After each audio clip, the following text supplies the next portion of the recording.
we quite will die. In Tokaban, ranching Yatan, Bishop Queen, Yirol Diocese, Bishop Benjamin Mangar Mamur, in good attendment, Yakatingitan. Yen, anong kati bakalago testimony, sinali to Quanya Minuan Lay and wedding the lady of Uchakal, Bukia, Kupot, and a lady Loy, Bugla fly in a feed. Nanya Kapiba la point Chimiman can return a wedding a leak to talk Ken Daman Chitkan Canada. In Bishop in a welcome already, Baronwell testimony to ship Kapuatin a little boy in the video in the good chocolate.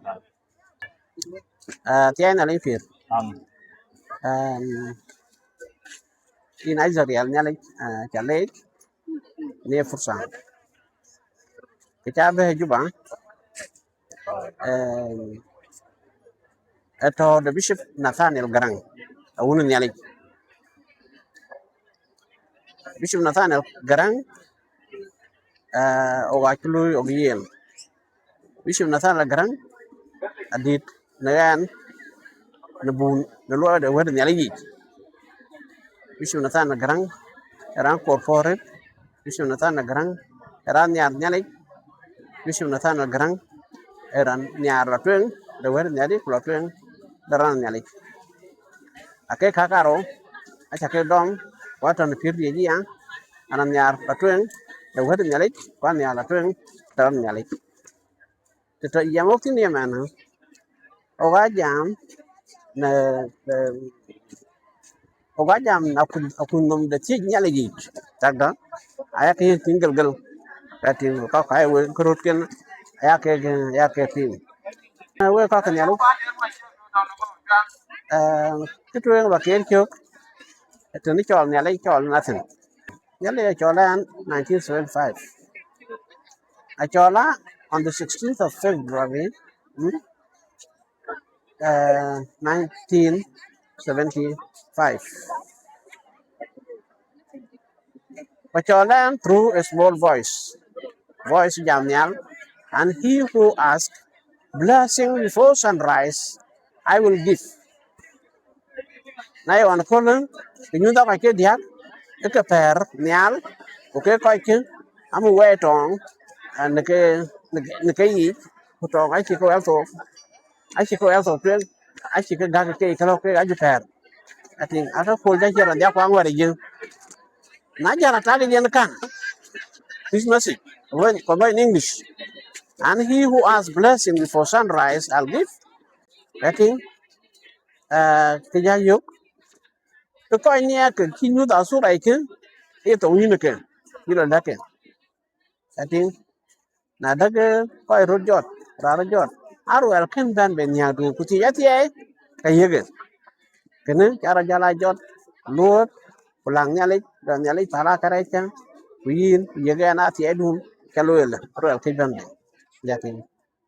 Wan kajaro pular pan wama dan ke budi jalier kuturi baria o to ije batok kati anato in a different college ko kata in a different university ke le yubi to ke lakin wala ram kanise yana kam ye na woni ke jalo ba pan de kujular wa ajal yati in Cairo akol Cairo kan yati ken yan won ki ngara banyu da na vision yati ke juta na po Bible jala kuen Bible jala kuen yati aju wede cha hallelujah ya yo long ko kania me job hallelujah ya yo Psalms 146 up to Psalms 150 chapter of hallelujah or chapter talk hallelujah the 146 147 148 149 150 we in English I keep corrupted actual praise God tong larab we kun tong larab you got tong larab ne to binela you see the hallelujah ka kimende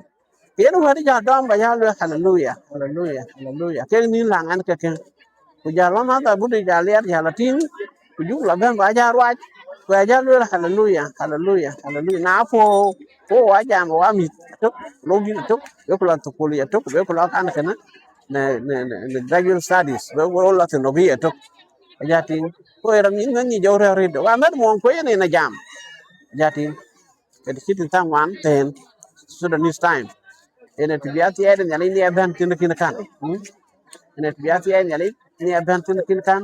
Jati abija ben wu nyang. Ben wu bi ku hela anom abin ko nato be wu kai abin tol nato. Ati yen atie den yali ni. Jati na kan. Yen kana ene jok de chodia. Yi studies o chaga jalatin aka ja kon ujala du Sudan da ku ya jalle we di kan we yak nyale ti aro ken ba be ti cha ti ta ma ki goram ene job de tong kin kan ja tin ko ne ba yi diet ki diet ja war be atok yen nyale yen benjit ya tin yen kan en job de yi ya na ti yi ki men yan ki men yi nguda ki ai barom ke diet ka dan yi ti ne le lan jat be ran nyala ke diet ka dan agal ke ruok a cha bun thì nha lịch à chị em chọn kia này job để cho điện nó cần job để cho điện ok nó trong cái thế cái mà ta Bishop Nathaniel atau long bor kuen antar long de bargazal awar ping ye na lu long tu kina bun kok to kali ye na tok kuen kina bun kok to ka tan bargazal ye na tok ko war ping rot awar ping ya ti kan kan tiyan na lipir yen nyal indit cho đến chen chốt cha cho bản thân quạch có ra giót ba cái rồi khen bên đấy của chị cha chị là linh phiền ấy lên đi ping lên à ping nó có gì khát có gì cái đó bên của lưỡi lan yên biết mangar bar cartoon là nó chụp lưỡi yên khi quay bay assistant biết đấy rồi anh chỉ càng dài đó là em phải vẫn nhận biết rằng gọi lưỡi nè lên đặt ra đi bộ gam có ra rồi assistant bishop de Yirol kanisa da Rumbek that time akina bunda yana tugu sana ya bunda kola jalo yana mukang cha dugdang badang koy la ke be nyal ke koy ti wer nyali lo ge ko to charan cha Petro Marial to wala na cha te pana dorin acha ke jaruk ko marsa ka ting marsa ya bien kana ene fir de wer nyali long de fir wer nyali long de Rumbek atianya li fir and in 2010, I decided to retire voluntarily. And I can knew it. Bish don bish ni ke ban ke ban ran kia yo asa do kito. Lopin. Ko la pin ka tiap ko la pin willingly. Lakin gan ana ke re yang ke chol lopin. Ke ne ke ran ke la pin ana ke ko ja yo we cha ke bi ro di ready. Nana bishim da cha rugun ba ko we pa jai wala loke yen ba ga kin an tura loy awan jala resigning ya resigning that is they were forced now binam shi rupen ka na bi shi ke ke yi bi shi denga bial yi bi shi ma bu nu yang ku jula yi David Tamian ne ku jula en number 4 David number 4 ja tin ko en that time can jala joining University of Rumbek. They are currently a lecturer at the University of Rumbek and a counselor on a chaplain and I'm learning to do. When you took so and the already a type full good man. Manuel, Yan India, a toka, Tiana Limpia. Yen ten, when you took so, now be quite man, I knew that I am country. I should knew that. When you thought I keep I shall have in Katoji, that in you told India, that in Kalafu coach. Em ngầm nhã thế là cái gì riêng cả cái gót với chụp pin thế là cái kiểu cái pin gót cái gia đình dù có chỉ nhìn quen lòng thứ chỉ nhìn quen thằng và khi ra gót thế Emmanuel our God is with us Igon Nyal Emmanuel. Kulit pin salah koi our God is with us jadi kan dia zur aja ya lah kayak Emmanuel our God is with us Emmanuel our God is with us Yatin kena saya lo jatin jalan apa saya lo jal jamit kerja kut kemit jalan cakap jalan cakap jalan cakap jalan cakap atoko nyalinda atoko yi atoko yi kuyini ya atoko ya nyalinda atoko ya jati ojalati yallagi coronavirus kinna guki rolda ko coronavirus akinna rumbe tun ti chan fin nyala ranyu datin ku ya ja chal ke yai jati ajalo nyalinda atoko yen Emmanuel nyalinda atoko. And in my teaching in the university, I learned if you are religious, you will be successful anyway. Hmm? If you are religious, you will be successful anyway. I think now quite even domain you know nature now call right. I think now quite kala. Cái tiếng cái còn long cái giống đó là có cho cái lang. I think well lên tục. Aki belum ya governor in Lake State. Aku cakap ada if you are religious, you'll be successful anyway. The way me quite 32. Do kru cakap tel kan you know, oh aslo kau religious, oh gen, oh gar religious by nature. Undi kau ter, are religious. Taman wana ke jak ke gam ko kung di state that was religion. And but all man wa che chukar to chu ganyi, chu gam. Kaya ting fakwe be religious please. I think do kru tell ka kau ini ya ke lidi ko ke lidi no please damke ye chukar so and you'll be successful yatin go to churches. I don't say go to Catholic church or go to Protestant church or go to Presbyterian church or whatever church. No, that's what I'm telling you. I just say go to churches. Which churches? The church where Jesus Christ is prominent. Hmm? Kanisa ni chukar to lue rintin. Kanisa le intin. Kanisa nang ichich. Nang ilaf, nang inir. Elo na yin ngakan. Aja ting ko ka kwang ka ki. That kind of a church, in a kanisa, in Latin. Kanisa ni ki chukar to e kini gamtan. In a klago. Ake nyale God. Chakala with the Ramana gods. Man ku jam dak ani yok dong hari aki. Oh an nyale. Nyale nyoman kan yaran. Nyale nyar yating. Ana yin nyale nyale Yakoba. Jehovah God. Jehovah Jireh. Nyale Yakoba. Nyale dia kan kan. Tien gamoko nyale Yakoba. Nyale Yakoba. Ini akan larut. And then also when they took to kira nyuda. Ini kecil Emmanuel. Our God is with us. By the way, I think it's guided. Can you run in English? And then also, voice about in English also. He who asks a blessing before sunrise, I'll give. Why in English? And the guy. Now we run that. We run that in English. Rin cakap God English. We can God in English. We cannot question why. You cannot question why. And in other than again, when I go to the limit, if you run that, into the limit. The question. Kan we meet to go na dawo o wa successful in life. Thank you really. Lo wa kro do kibel. Baga lo le kan isai. Itu tu. Udo kro chan la ka we. Ati well ko ka lu yu ka pe. Man yi ka ti ko ti na. Lu yu ka pe yi ko ke nyar shabab. Ati ko yi la kan isai. We Bible document. Can you be go you can I'm not telling you that you pelkan. Actually like can if you want to add more, well, for those who don't hear, I think I have concentrated much in Dinka. Well, for our children born there, and they know English more than their mother tongue language. I'm just saying my name is, I have got 5 names. My 5 names. My first name, I'm called Mamur. That's my first name. Second name, baptism name, Benjamin Mamur. Third name, Mangar.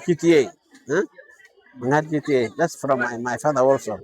Fourthly, Abun Mangar, or Pastor Reverend Mangar. The fifth, Bishop Mangar. Those are my 5 names. Whichever name you choose to call me, please feel free. Call me Mangar if you want, or Benjamin. Yeah, that's it. So I'm telling you, our children down there, please believe in Jesus Christ. Believe in Jesus Christ. It's only through Jesus that people will go to heaven. I know in places like England, in England, I was talking to little children. I was taken to a Sunday school. And I said, you children, do you know there are two places I want to tell you? Heaven and hell. Ah, the woman pushed me and I nearly fell down. And the other one took my hand and said, you don't talk of hell here in England. Yeah. We don't talk of hell in England. And yet, look, there is hell, by the way. Hell is for those who don't believe in Jesus. Heaven is for those who believe in Jesus. You may be religious, but if you don't believe in Jesus, my brother, my sister, then you will not see that day. Especially if you are now a friend of Bishop Nathaniel Garang, or you know Bishop Garang, you must believe in Jesus for you to meet there. Because today is a day we are commemorating our brother Bishop Nathaniel also here in the church, because he's going to be brought tomorrow from Nairobi, and then will be taken back for his final destiny, where his remains are going to be to be buried.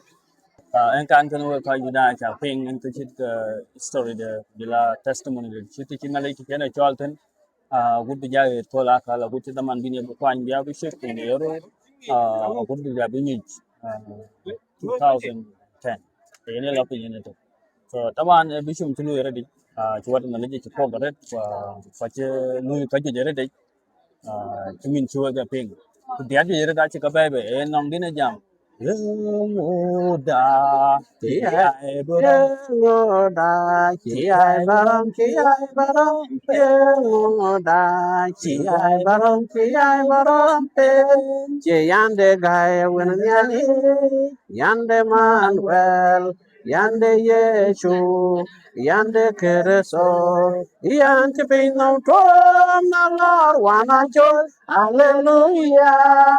Hallelujah, Nerumbe, Hallelujah, Hallelujah, Nekacho, Hallelujah, Hallelujah, Malangagok, Hallelujah, Hallelujah, Nepagrao, Hallelujah, Hallelujah, Neyerul, Hallelujah, Hallelujah, Nebor, Hallelujah.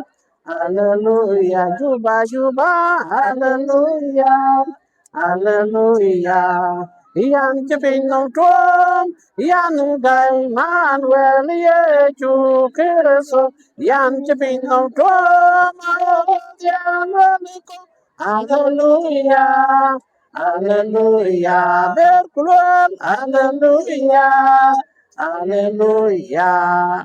en kan gana cha ku nga din to ku yana nong dia bi yere de dia da ju yere dia ke Depende apa? e bain da bo Jatuh ke orangnya, bo a ju yere de da jatuh ke ba orangnya.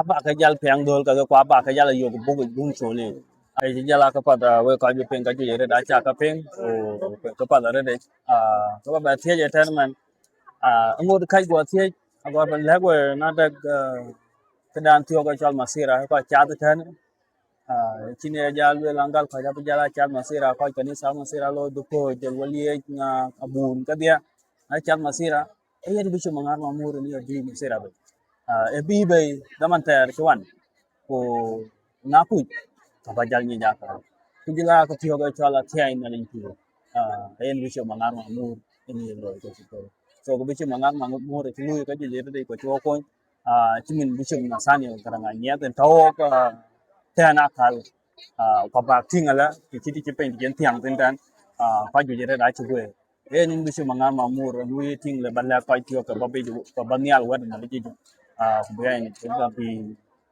de wad na ji bi muk na de wad na ji kan kana che le na de kana ta wad na ji che mo e di mas ku de nga ka de ni yo so kwen kin ta wad na ji na ka ju ka te mar ka ju ka ma de wad na ji bu ko ru ya la mo tin ta You know, whether you're Italian man, có giáo cô đi, nó có chữ chol, nó có chữ có chol, nó có chữ nhà lấy chol, có chữ chol, có gì ran cái tiếng nào đó đến, có gì ran cái zaman ra lên, anh nó lo thêm, cái này tiếng nó cũng rồi cái cái còn không biết nó cái cái yếu, kran da ka nyar ya po de ba ne wer nyali ji ka ke ga bu no me ka tin ke den da interest bi bi trace they will be taken race look road back look at it well they know themselves na be ben yang kana ko chi ka cho ko ko chi ka cho la yin ngat ana pat ba ben ba ya bun ran no kule ben ya kule challenges le yo ala ka ji boli di ka ji go du kien nen challenges nen ke yo na ran ba kin ya le lo cho na difficult de yo ba den ka ngore ru men an man challenges ka yo wer ya le challenges ni ya de thì nên là cái này cái muol ya thì nó cả cái ra nó trước yên người nhà lại đi cũng cái giá nào thì ai cho thì kan cả cái ra nó trước akar trước mình juba akar trước mình juba mà mang sky cái ra cái trước bị sụp nó thà này nó có gì gì à cái cha thì vậy na chụp ya thì nó kan cái tiệt thoát thành lúc bé về đá bát rồi yi me da chol ne ila bishop me da chol ya tin an dina ko tiro bit ni man jamu tani tun di de kala jangi aka be ka tin man kina zaman ya tin en kan kan en ke wer ngali ila bian ngali en chol ken ngali en chol kulan nang chale je ne rolo nya ina le ba in ba ver sorry ya tin ku do ge ku do ge chen en ate dire but ni challenges bin yen wer nyala yitan ananga bun kiro da chol ka tek ananga bun ki ka chol le ke yu ga bun ki nyala digi chot kala na ter ka kam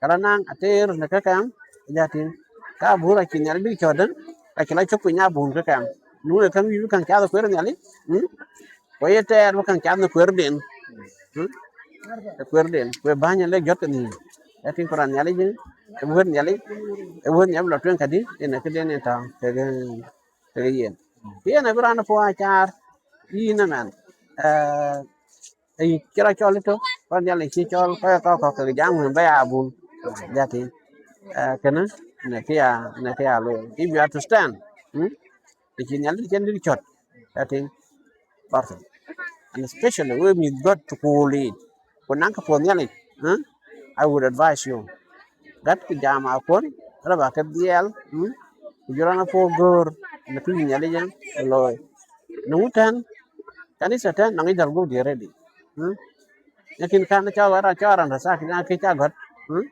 ya tin ku che po ji che de kolong tin ka le ro ya bun yin pola yin ran na che po dun di den ya tin le tin na da yin na flo ya yin ye pola na to ta ran ki ka ye pola e po di ran go ko ku na da ye ran an standard den da kati ko po di tio ko po di ne ran go ku en we lo ka ko kon bi bagyang alpun laketar and then also you can serve God in your own way naramne Richard Hassan in Khartoum is story in Khartoum Richard Hassan my daughter Alwell Mangaku is a medical doctor now had a problem in her back and Dr. Richard Hassan is a doctor of bones. I was advised to go to him. He's a man I didn't know. So I went to him. I went through the procedures of going through the reception, went to him. He read it, Elizabeth Alwell Mangar. When he read Mangar, he lifted his eyes and said, "Are you Mangar?" He asked me. I said, "Yes." "Abu Mangar?" I said, "Yes." Then he put down his eyes and then he prescribed medicine for my daughter. Then gave me a paper and give it to that girl. I went and gave the paper to the girl. The girl gave me back the money. I said, "Why? Why do you give me back money?" She said, "The doctor has said." I said, "No. Where?" I saw the paper, nothing was written there. There was no phone even between you. He said, "There's a way he has told me." So I went back to the doctor, Dr. Richard Hassan. I said, "Dr. Richard Hassan, this girl has given me back the money." He said, "Yes, it's me who instructed her to give you back the money. I have chosen to serve God in my own way." So you young people, you can choose to serve God in your own way faithfully, with dignity and respect. hmm? You see, rather than coming full time in the church. I'm not discouraging you to come to the church full time, but I'm just telling you so that you can be able to choose between If God wants you to be full time in ministry, or God wants you to be part time, then you do other things, huh? And you still serve God in your own way, just as Dr. Hassan mentioned to me. So that's it. Okay. Ayen wa achu kale jare wa kai dai ko focus don cha gamo ko yen abagya ping damanon ni kin ni chima sera cha bai bai damano bi in bai ko ya wat ko ni na bai bai ma sera chimi man chen ya tong ken wada ma. Yana the procession of grace, procession of peace, peace procession. Yana the yan le yin yan dor ngani. Yana the tinu bien be tinu kin kan. And after can la ben Egypt, remember my first call. Be kujala Juba. And I was teaching in Rumbek Secondary School before I went to Egypt. So when I came back, I went to the Minister of Education and asked them so that I can continue in my teaching. Prior to that, I was working in a hospital as a senior medical staff. While I was in Juba, I wanted to see Abel Alier. I wanted to see Ben Abel Alier. I went to him in Juba. That time he was up. Oh, okay. Yeah, the time Abel Alier atir ban ke lago. When on Kabul, punya le cha chol. An bo misutan atu yarit shot kin le chol. Jara gor tiam agir. Jara gor tiam agir. Kuja ben tin kuja ko yo en angor banya Abel Alier tin. Wo kolonial ku yo Abel Alier ana ron tavi tem tiam agir. An ku ye ke jana gor banya Abel Alier tin ana gor bi tin. Go yo en no ana la Khartoum. Kuju yipin apa ja tin la yida bende le matar. La ku yida tiare county tiara matung. Jaran. Oh. Na jaran. Ke kide na lir mugul. Ready. Go tiara ri win. Ko ko. Ku yiden pin. Du ara be ku bi. En ngon matam de. Moditi. Yes. Yo ke be ara ne chama ngara. Ngor titan agor biti. Abel jama totan. Wotan gurban totan. Anca kabo. Jala tangin. Jayo ke banyabel. Banyabel lagi kin kan. Tuntar be lago. Ikin nela loy lago. Ke lagon biya benda. Jalo ni. Ikin nela loy lago biya benda ka biya benda. Kunai ke loji. Ke yin biya benda. Long pujal. La lago gur den to yentin. Na like the same thing also. Jayo ke tuntar tu ka bela liar. Ikin nela loy bela liar. Ke yin biya benda. Ati kunai ke loji. Ke yin biya benda. I gave opposite message. Jati nakam. Now, the following day, Yom Lahat Sunday, Kadakia Mabur, Kadakia, Bishop Kadakia Mabur. I pun that time. I talk and it's a dan the dan to Jubang, a bari Morocco, Koy Moro Dinka, a bari, no Kadisa in charge of congregation. I do not tongue in Jayo and a good one, Katian lawyer, one of good or Gujani ya pun jalo le ngoda ba jalo kin jang ki chakor jam dan isias kan ni kan sai sebte por jalo loke kala jara jo ya kai mu jalo lo cha mu jang o diari ne chukar so ban da pulu ala kin kan ya ki ngan yari rin ke chukar so bi lawer ni jubai go ko cin jan yala ban do ko cin jan yala jalo ko an ke 49 ko an 50 jalo la le long tok ko ka kin chuy da bab ko tok ka yan tin duwe ko chin ta long la tok ke juban ating jakayo we ko nya ka jalo la good we ga man la ka ba la gor ti ama ge ti diena Ora la moiti amando. aywa ye tim ye bel ye ku ya te ye bel ye ku yin lor ku barat loben kam che kam ka laben to ya den ne ko chimian yan chimian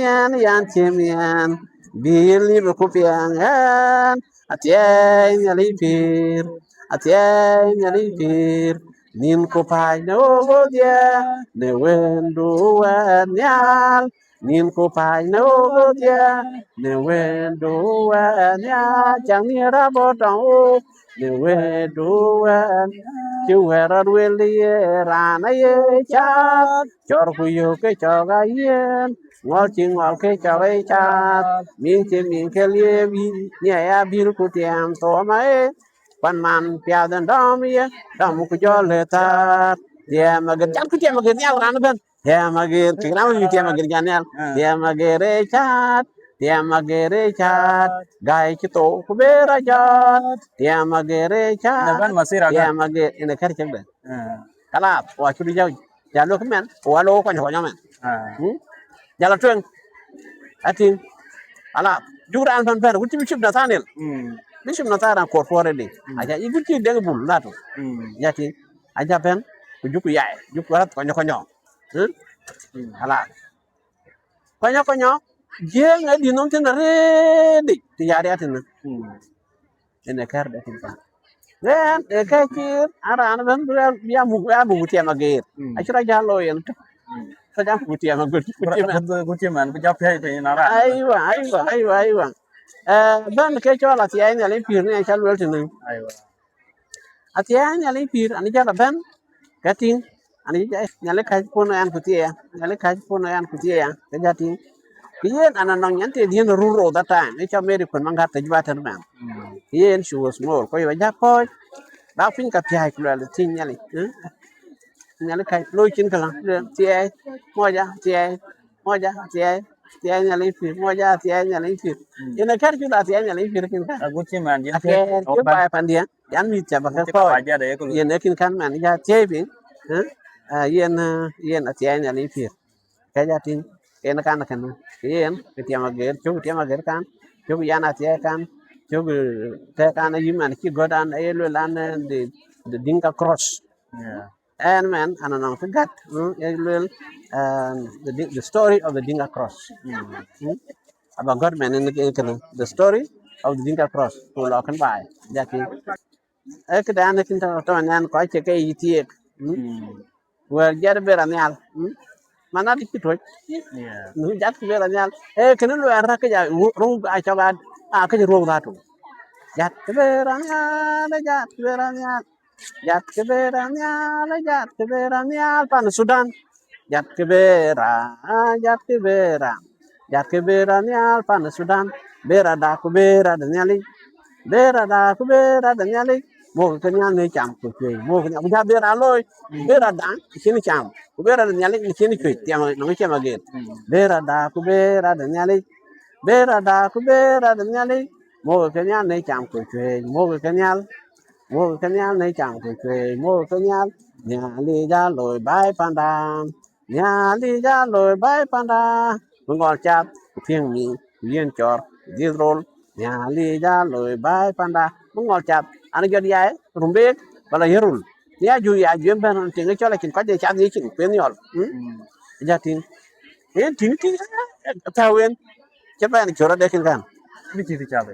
e che de cha de en tin ne chola kin ko de ne cha ngol chap phiêng mi yen chor dirol nyali ja loy bai panda ke ka ban a chro loy my ministry thì cái nó càng là cái kiến phát triển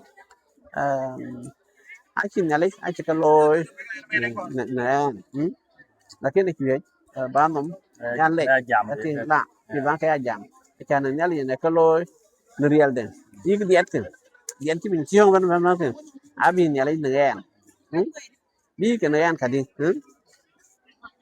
bi cái nè à thích chẳng điện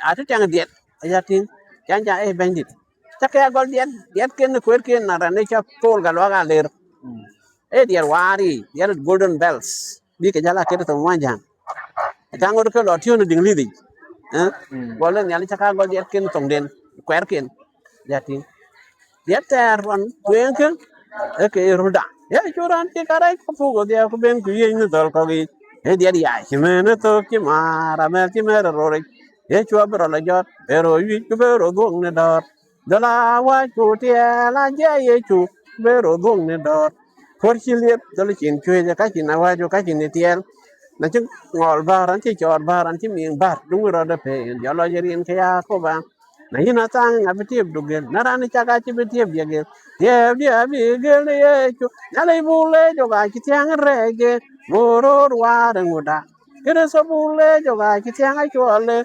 moro wa da nguda bu go po wel wa gu bo kare chu ga lo bu go po wel go lo gu bo kare chu ga lo yang da na chi le ge wa ngoro ngodi chwali je waran di du du ke no wa long we ka wa ka wa ba pyang ka nyali je si ban che wa wi al pinga pa ati adiet ka ga first revival ke diet ke na ju la du pi ju la ban diet ke ba golden bells ke di ke ya wa ri to mon jang ku ja long ja le bandit ya ke cha ke we rut ken dia te den ke tin ke geng ene diet ke ne ke bentin na kan ene ku ju diet ju ko wan we any yang yaran the bullet yet and over 400 songs now over 400 songs and that is cái này đi lối cái đã in kanyat aka galio tin tin chả bu da kan ba ko bi kan ni kan ba tin dia ni ke man adia to dia ni ke man adia ka gal kan long da juba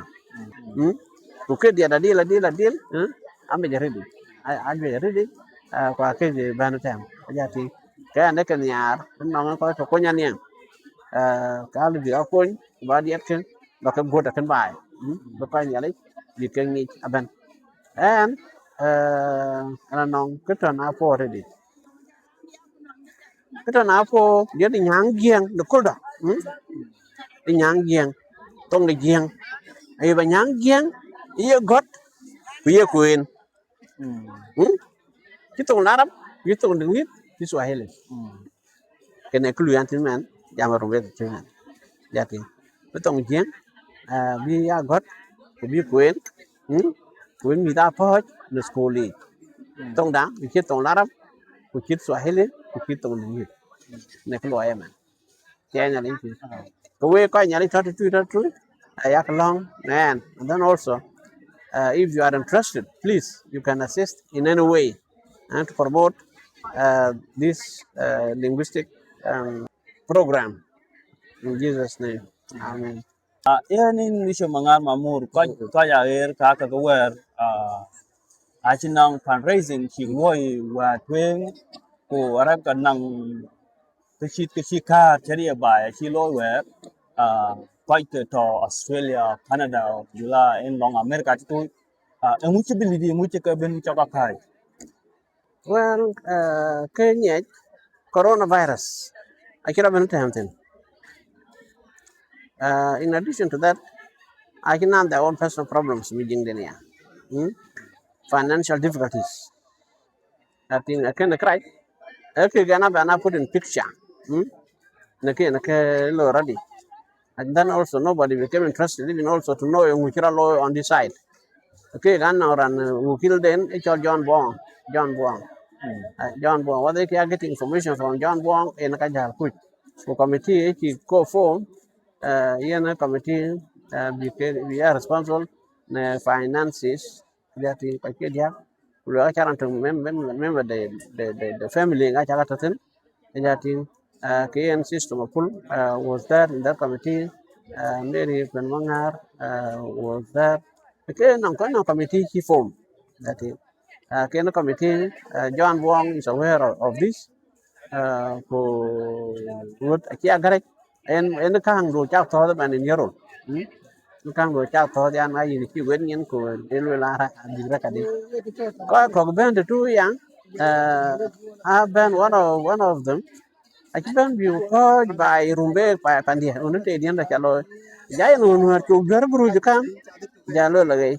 no cha ger guru je yer to jano wa kido ga no guru to gara na guru je rede jati ke nan tin question ken e guru ni gola guru je al muhim ake ga no ga responsible ete na kin water to go picket to ake ke ga ni ke however ke ga le kun yin Abraham Ayur ala ke ko ke be this initiative nyal i molana ta ko jati ala ya ka dali rede ku ja ka ko ke this initiative very nyal kan kan kan but in a way it's good for the cake we have acan biya luel an ayin ake ka lawyer ati an ayin ake ke ki the initiative created kwa kitok ati en man an kinti an intin in yoru lato nan la arke hotel very very expensive 50,500 per night ati pache ke law an akin by room na man jam hotel ati and in that house where you can watch the that can watch ati you can buy we can clean up kan guru chau fe chau we jal ko te da cha loy ko yi mutra so on kidan kin ta kiyen big ni na da project den wana akekto if you want my contact my telephone number is 09253 03301 09253 03301 or 09265 333 09265 333 But the first one, I would prefer for you to call me by that phone. Of course, you have to put in the code. You know that very well. It's 211 plus 211. Yeah, plus the one. Yeah, it's plus 211. And then, or you make a contact also to Real Jeremiah here. You can also ask him, and he can tell you or give you more contact or more information about myself. Thank you very much. Like in Jesus' mighty name. Amen. Amen. Về tại bây giờ là đây các peer max của các bé của nhà rồi đi bạc share video bữa nay bên bên đó còn han white các chị đã chụp cái mga cái luyện full video about the YouTube the Beats Breaker channel vừa cái yêu tin anh em bác cha Christaka Media Productions vừa yêu tin kujula platform white Facebook Christaka Media và TikTok Christaka Media abuwe ke yoten abuche jalwali de Juba Diocese Episcopal Church abuwe ke la yoten naka so we wacha kale tam ko ba video ba share we will pop brana ban bedot han white to pin to ban bukan en akarda finally shugle you are welcome Bishop Narma. Thank you. Kadang ini jaduban kita kamu pacak lagi ini syukur sopan kita. Amen. And man, what I want to say when I say Emmanuel, say our God is with us, and then turn around greet somebody else. Somebody saying Emmanuel, our God is with us.